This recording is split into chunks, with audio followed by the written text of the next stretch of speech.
We are Renaissance.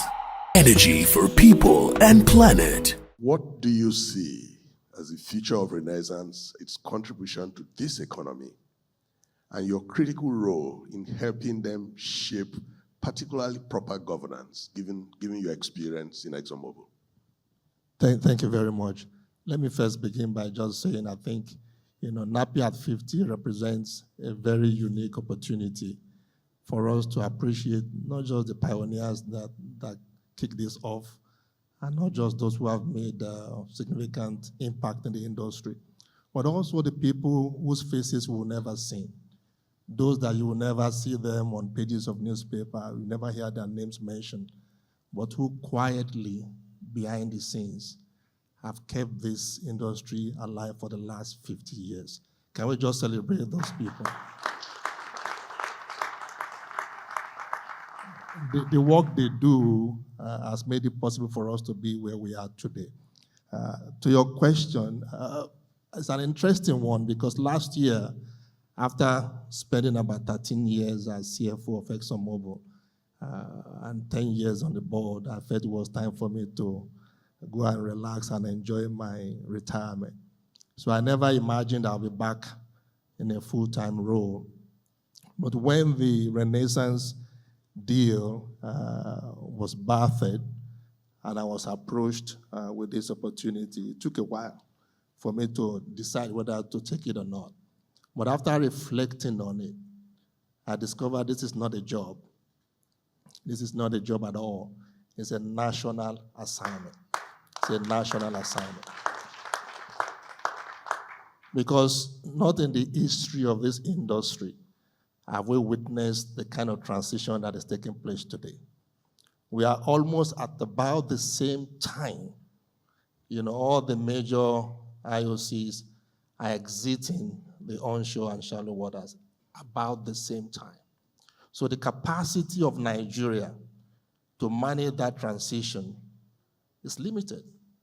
And for any of us, any Nigerian who has the opportunity to support that transition, it's not something we should say no to.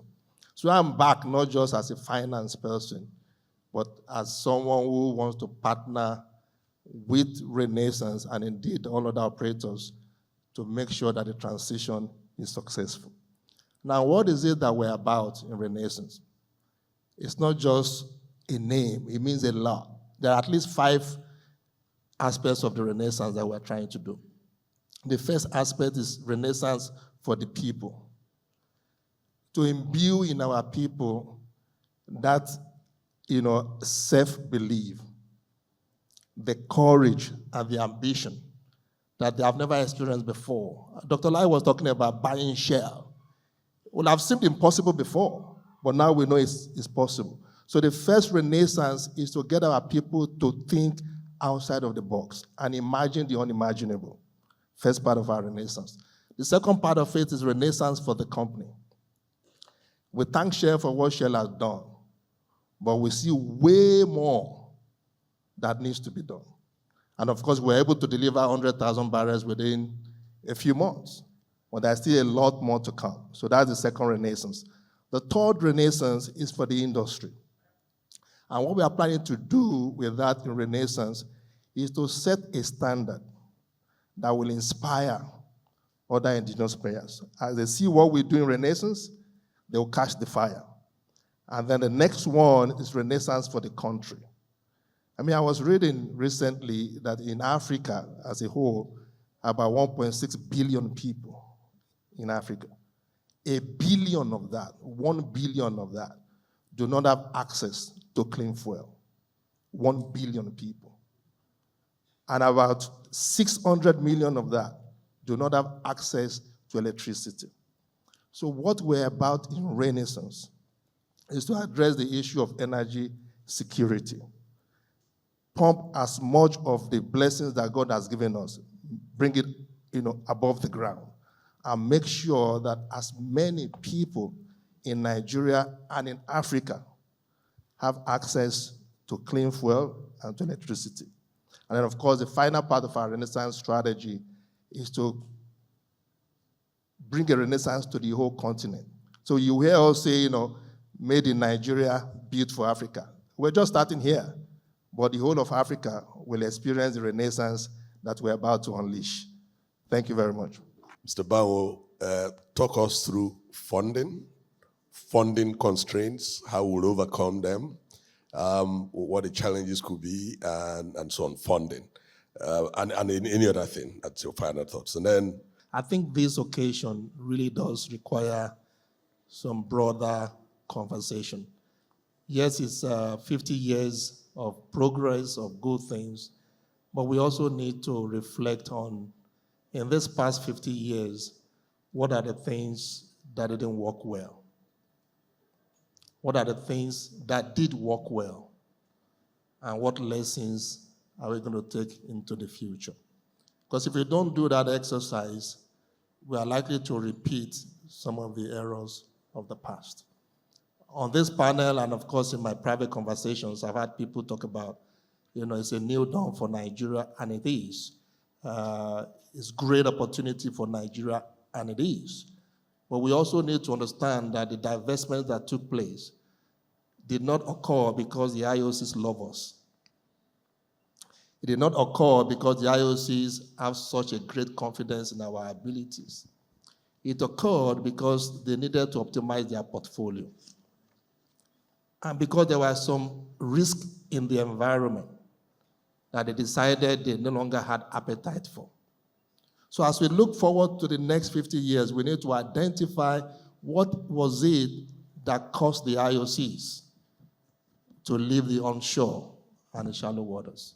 There are 10 things that I have observed, but I don't have the time for the 10. I'll give you the top 5. First one is environmental risk. With all the spills and the sabotage, no serious company wants to be associated with that. The second one is financial risk. Not only, especially in the JV, not in the PSC, not only are we starting with very low returns from a financial perspective now, I still find it hard why Nigeria would have a tax rate of 85%. With all the above ground risk that we have in Nigeria.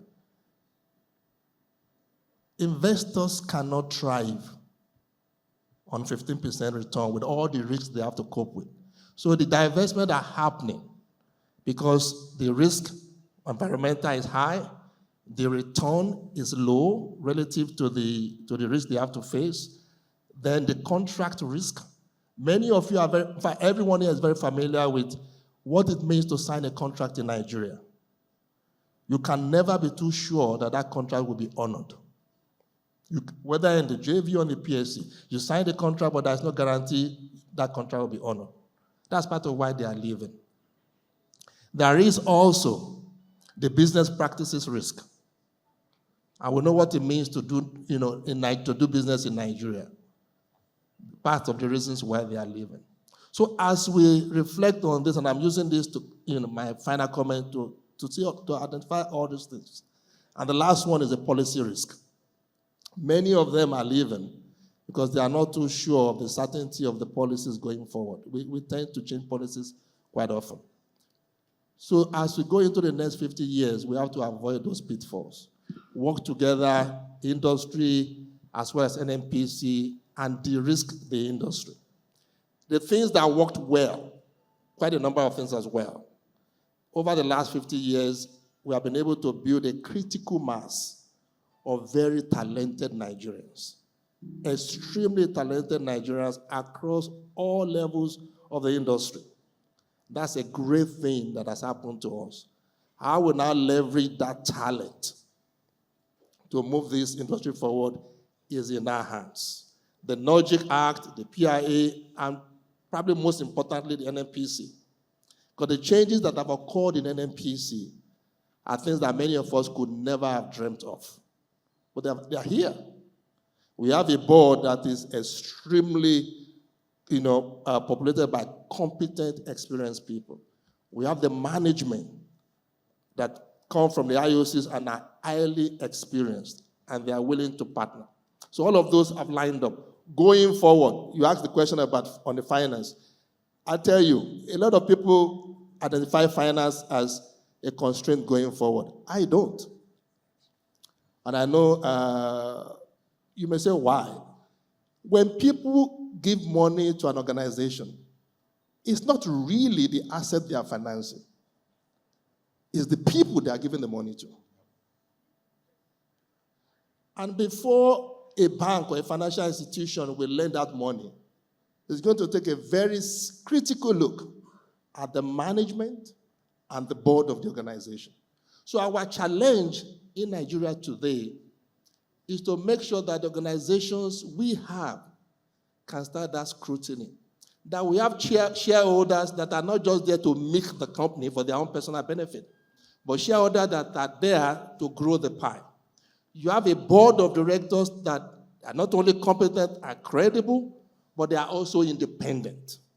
They can take independent decisions, and above all, you have management that as individuals, they are going to lead by competence and character. If all those things are there, trust me, you will find the money. You will find the money. And let me close with how Renaissance fits into all this. Renaissance is blessed with an incredible reach. We have the most extensive asset in this country across the Niger Delta. We have a very bold strategy, not just to lead in Nigeria, but to lead across the continent. A very, very simple and clear strategy of receiving safely, stabilizing, and transforming. And then we have values that are going to form what we do on a day-to-day basis. We call them CRIPS: collaboration, respect, integrity, safety, and performance. But our winning formula is not the asset that we have that is unique. It's our individual commitment to good corporate governance.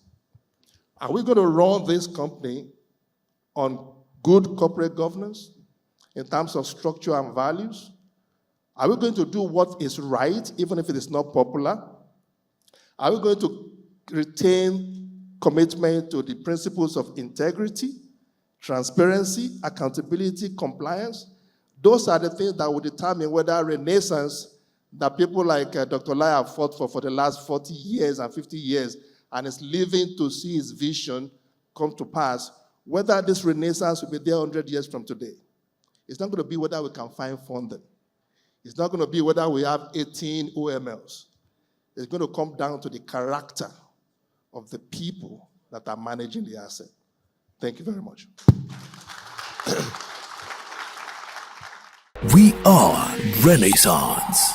Energy for people and planet.